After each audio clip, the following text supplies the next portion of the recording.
It's nearly over. Lads.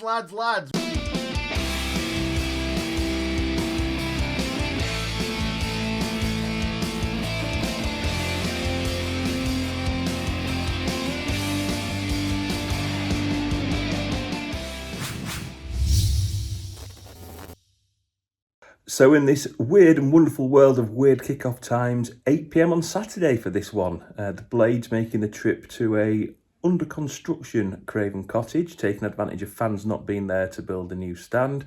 And 5 changes for Chris Wilder, which saw Aaron Ramsdale continue in goal. George Baldock came in at right wing back.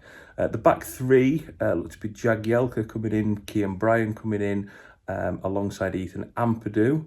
Ender Stevens at left wing back, and then Chris Basham promoted into midfield, something that yet to do want to see. I've asked for it for some time, and yeah, it was worth a go. With the two Johns, Lundstrom and Fleck either side, and then Oliver McBurney and Billy Sharp up front. So the game kicked off. The most exciting part was the players taking the knee prior to kick-off. Billy Sharp having a false start, running and then having to run back very quickly. That was about as good as it got for the Blades. It was awful. That's probably the worst first half of football I've seen from both sides. Fulham had a few corners, a couple of decent tackles from the Blades. I suppose positives are that we defended well, haven't conceded yet. Attacking threat, nil, as per usual. I just really have nothing else to say on what was an abysmal first half. I guess it's 0-0. I would really like to see us go for it in the second half. And look, it doesn't matter if we lose. Just go for the win, get some pace on. I'm recording this at half time, so I don't know if any changes have been made. But for me, Ollie Burke will be on to provide some pace up front. And the second half, hopefully, more exciting and much more action to report. Over to Florida Blade, aka Steve, in the US of A, and I'm sure a guest appearance from Gizmo the Cat. Thanks to Statman Adam, as always, for a fantastic first half recap. And as the second half begun, we thought, that couldn't get much worse, could it? But if you did think that, then I don't think you've been paying attention this entire season, because worse is exactly what it did get.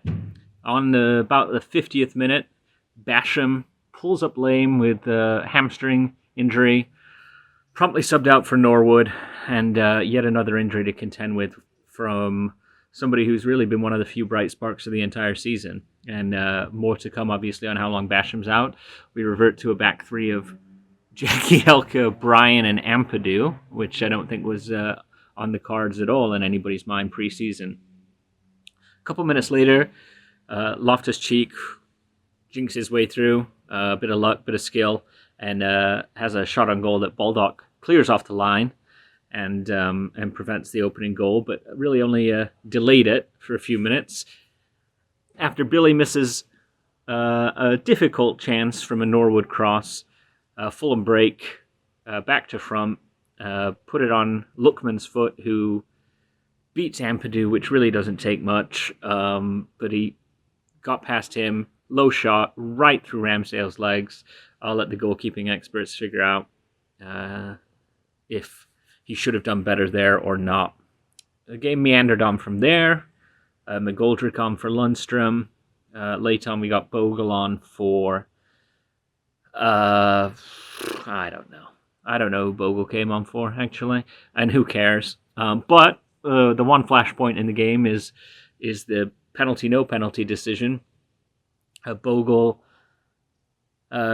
breaks through on goal from an angle. He's chasing the ball and collides with the keeper. Replay shows the ball and bounces off the keeper's foot, and then the keeper just swings and connects with Bogle's shin. VAR looked at it for about 3 seconds and said no penalty. Keep in mind, if we'd have got the penalty and scored the penalty, we would have got a point against Fulham when we're 14 points off safety. So while it's a flashpoint, as far as the season goes, it's a who cares. We needed to come into this match with 3 points. We didn't. We sat deep, and when we wanted to break, our front two were Billy Sharp and McBurney, who I would venture a guess that I could beat in a foot race. So it was just an abject, miserable performance. There's no two ways about it. There's no putting a lipstick on that pig. It was terrible. So I'm sure Hal and Evie are going to have plenty to say when it comes to positives and negatives and where do we go next, but we're going to see what James has to say in the ratings. I do foresee a 10, because I think if you add all the ratings together for everybody who was on the pitch for United tonight, you might just total 10. Until next time, help the Blades. So, here are your play ratings, Blades fans, from what's probably one of our worst performances of the season. Starting with Ramis in goal, I've given him a 6.5. Felt quite sorry for him, really. Again, a clean sheet eludes him. Not really troubled at all. Fulham choosing to shoot from distance. Commanded his box very well and wasn't to blame for the goal. Baldock, I'll give him a 6. Very good defensively. A really good goal line clearance. Rightfully booked, and then moved out of position for the remainder of the game. Bash, 5.5. Started in midfield. For me, not a midfielder in the Premier League. A bit like Jags from the years gone by. We used to play him in the midfield in the Championship. We found out in the Premier League that he's much better as a defender. Exactly the same for Bash, and I think Wilder soon recognised that as well and moved him back to his rightful place at 25 minutes. Sadly, pulled his hammy on 50 minutes. That's all 3 Pistons now on the treatment table. Jags, 5.5, making his 50th Premier League appearance for the Blades. Nothing bad really, nothing good either, and was subbed on 80 minutes. Brian, a 5, some dodgy bits of defending, some good bits of defending. Had a really great chance, an unmarked header at the back post, headed straight into the ground. Bit of a wasted opportunity really. Ender, 4.5, a shadow of his former self. I know he's low in confidence, but no nutmegs, not really taking a player on, didn't really know what to do with himself a lot of the time, and went in on goal. He should have absolutely blasted it. Really good chance wasted. Lunny, a 4. I didn't really know he was playing. On 63 minutes, we had one of our better passing moves. It came to him and he slowed it right down, allowed all the players to come back. Really wasted opportunity, and he was rightfully subbed for me. Ampadu, 5.5. Started at right centre-back, moved out of position again, then came into midfield. For the goal, I mean, some indecision from him, then a really poor attempt at clearing the ball again. Can't mock him now too harshly, aside from that, because he played 3 positions in the match. Fleck, a 4. Best wishes to his brother Jimmy in hospital. I hope he pulls through. This guy though on the pitch, it didn't do anything. Nothing bad, but nothing good really, and it seemed like a waste of a man. McBurney, a 5. 1 goal in 20 appearances. Yes, they've not all been starts. He's not had that much time. Won some good flick on headers in the first half, but to the wrong strike partner. He shouldn't have been partnered with Sharp for me. Second half, didn't really do anything either. Managed to nearly injure himself again, this time by headbutting the Fulham player's shoulder. Dropped quite deep in the second half, but didn't get much of a service either. Sharp, I've given a 5. A bit harsh again, not much service. Did a lot of good running, making his 500th career appearance, which is a fantastic achievement. Had our best effort, just blazed over the bar. Subs, first of all, nice to see 8 senior players on the bench finally, after a few weeks of having a couple of the youth kids there, and actually some weeks where I've not even named 9 subs. It was nice to have 9 subs and 8 of them being senior players. Norwood was the first sub to come on. I've given him a 5. It was Wilder's typical 55th minute substitution, however this time it was enforced, with Bash sadly going off. First thing Norwood does is a free kick which can't beat the first man. This seems to be a pattern of play with Norwood, whether it's free kicks or corners, cannot beat the first man. However, a really good chance later on, a first time cross, great whipped ball into the box. These are the sort of good deliveries he has. He's much better with his first time crosses than he is on dead ball situations. Didsey, a 5, came on for Lunny. Really brave tackle in the penalty area, but then a silly booking later on. Wasn't the right player for me to come on though for me. I felt it should have been Brewster or Burke. Played his usual sort of number 10 role, but didn't really influence the game. Didn't have much time to do it though, to be fair. Bogle, 6.5. Been our best player of late. Many Blades fans not sure why he didn't start. Rumours of potentially having a little bit of a knock, so he wasn't fit to start. But came on and made a difference straight away. Won a corner. Also, probably one of our very best chance, one-on-one with the keeper, and nearly gets a broken leg for his troubles. Really good performance from him. Just wish he had more time. As for the manager, a 4 for me in a week where you really shouldn't mix politics with football. He said before the game he'd made some changes. We had 5 changes to the lineup. He said he knew best. He's on the training ground. Yes, I understand that, but for me, he got it wrong. And I think he realised that very soon, or soon enough, 25 minutes into the game, switching Ampadu and Bash around, they shouldn't have been in that position. I also think the subs are too late. I don't think Digi should have come on. I thought Burke or Brewster would have made much of an impact on the game. Just didn't feel that they were the right subs and they were too late. So positives and negatives today, guys.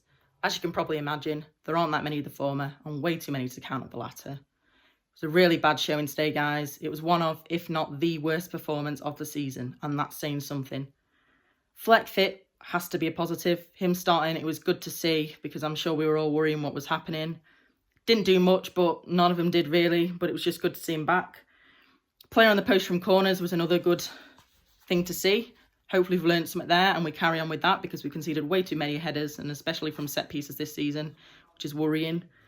And Ramsdale overall had a good game. Debatable of whether he could have done better with the goal, but for me, he couldn't really. It was a very powerful shot and there was no challenge on him. He collected well. He commanded his box. He was very vocal, which is great to hear. And he had some good stops as well. Nice to see him come through that rough patch. And he's definitely been one of the positives of this last few games. Negatives, we were very wasteful in possession. Almost instantaneously gave it away every time we got it. We were predictable. We were slow on the ball. We were just wasteful when we got near the box. We were no creativity, barely creating any chances. That has to be a number one target in the summer. A creative player, creative midfielder, someone who can make things happen, carry the ball, ain't afraid to have a go, ain't afraid to take players on. Simply we need to get one. Otherwise, we're just going to be stuck like this, not creating anything. Season keeps getting better, doesn't it? Basham now with an injury, which God knows how long he's out for now. It looks like a muscle strain. If it's a hamstring, then he's out probably for the season, if not to the last few games. Really, really not what we want.